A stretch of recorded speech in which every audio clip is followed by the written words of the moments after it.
comeback?" a reporter asked.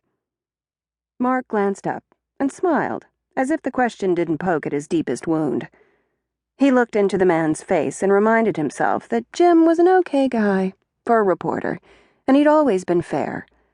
For that reason, Mark didn't hold up his right hand and show his contempt. "The docs tell me no." Although he didn't need doctors to confirm what he'd known the moment he'd opened his eyes in the ICU. The accident that had broken half the bones in his body had shattered his life. A comeback was out of the question, even if he'd been 28 instead of 38. General Manager Darby Hogue stepped forward. There will always be a place in the Chinooks organization for Mark. As what? He couldn't even drive the Zamboni. Not that it mattered. If Mark couldn't play hockey, he didn't want to be anywhere near the ice. The questions turned to last night's game, and he settled back in his chair. He wrapped his good hand around the top of the cane resting against his thigh and brushed the smooth walnut handle with his thumb. On a good day, Mark hated press conferences. This wasn't a good day, but he was here, in the belly of the Key Arena, because he didn't want to look like a poor sport. Like a jerk who couldn't handle seeing his team win the most coveted prize in hockey without him. The owner of the team, Faith Duffy, had called him that morning and asked him to come. It was hard to say no to the woman who still paid the bills. For the next half hour, Mark answered questions and even managed to chuckle at a few lame jokes. He waited until the last reporter filed out of the room before he tightened his grasp around his cane and pushed himself to his feet. Savage moved a chair out of his way, and Mark muttered his thanks. He even managed to sound sincere as he put one foot in front of the other and headed across the room. He picked up his usual methodical pace and made it as far as the door before the first twinge settled in his right hip. He hadn't taken any medication that morning. He hadn't wanted anything to dull his senses. As a result, there was nothing in his system to take the edge off the pain. His teammates slapped him on the back and told him that it was great to see him. They might have meant it. He didn't care. He had to get out of there before he stumbled, or worse, fell on his ass. "It's good to see you."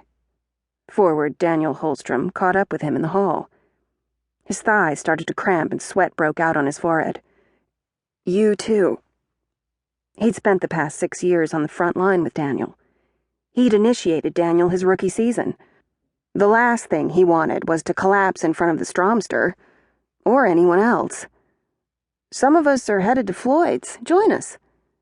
"Another time." "We'll probably go out tonight. I'll call you." Of course they were going out. They'd won the cup the night before. "I have plans," he lied, "but I'll meet up with you soon." Daniel stopped. "I'm going to hold you to that," he called after Mark. Mark nodded and took a deep breath. God, just let him get to the car before his body gave out. He was beginning to think God was actually listening until a short woman with dark hair caught up with him at the exit. "Mr. Bressler," she began, keeping pace with him. "I'm Beau from the PR department." His senses might be dulled by the pain, but he knew who she was. The guys on the team called her the Mini Pit Bull, Mini Pit for short, and for good reason. "I'd like to speak with you. Do you have a few moments?" "No." He kept walking, one foot in front of the other. With his bad hand, he reached out for the door. Beau pushed it open for him, and he could have kissed Mini Pit. Instead, he mumbled a thanks. "Human Resources is sending a new home care worker to your house. She's stopping by today." What did a home health care worker have to do with PR?